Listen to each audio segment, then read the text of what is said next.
अरे हे हथियार थीदा कैंची लाए वतो थे असा के पुलिस चितो करे माशाल्लाह माशाल्लाह हे गड़ी तेगे में भगियो बीठो हुयो माशाल्लाह हे असल पंहिंजे हाने वठी रखे छडियो थे बिल्कुल न हे त लितर तस न बियो त हलू ही न थन भेण जे चुडन के 30-40 चढ़दा 60 गोली पयल 60 गोली को मथे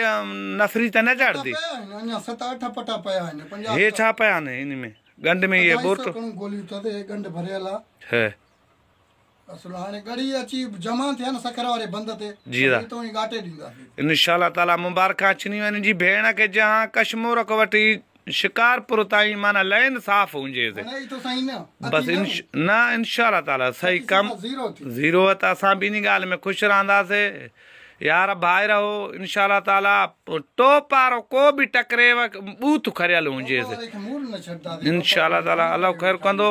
असा जो भी 20 दिन ताई इंशाल्लाह ताला फैसलो ताई तासे फाड़े छटा रे गोलियों ने एड़ा जो हे द आर पार टैक को असा हयूं हन हे मिलायूं हन आर पार ट्रपी न वनन असा ता गाल हां ऐ पर भी अथवा हां वो भी आई बस सही है ना रखे चलिया ता माना थरमाश चाय जो जे वा हुको दुखाए वेही रहो बस इंशाल्लाह ताला इन कैंची यार बंद जे वकड़ ते न लांदी हेठे हाने दिल जाई था परे साहब टिटा दींदो वदो शेखो बियो न तो शेख काडे विंदो शेख त चुतू आयो मानन ते रे ओरे दो वदो है चुपार तंदे दाड़ेलन के न तो वटे नंगरा ना नगर मुचणारो है नंगरन जो कढा नगरन ही कढा है गू है कुतन जो शेख नंगरन जो कढा शेख के काथिया दम शेख के जई ड्राउ दिनो बस उन्हीं जाए ते पयो खुबियूं हणदो जे न कदी वछेरा 4-5 गऊं जे पिड़ा में हुजन खुबियूं हणन खुबिन ते कदी पाण के माराइंदो पाण के तो सही जो जेरो लाश हथ अची वने से इंशाल्लाह ताला पांजी नफरी जी इते ता हिन हद जी पांजी मुराद दिछू वेंदो नफरी जी सजी एरिया जी सजी दिछू वेंदो इंशाल्लाह ताला पांजे पुलिस जी त केड़ी हालत चलदन एक एक सिंग ते पया ने गुयूं कढियूं मिट्टी यारा दमदमा दिनियूं न डो न छा खाली पीली कदी होदे कदी असा नाग त नायो मिट्टी कहंदा से डो कंदा से या नाहे डो न कंदा से डो कंदा से बाकी असा इते जण सरव सावणिया ने इनन जे कदम हां बस इन्हीं जी कढदा आयो माना डो कंदा से पर डारे के कंदा से ये न चवे त मां अमन कराई तो अमन करणारो अलाह मथियो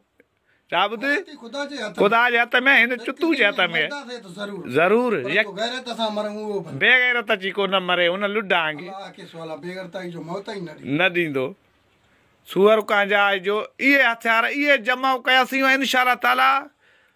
मुनीर ताई बस दाण हे त कीमती शइ थी बस इंशाल्लाह ताला हिन में को भी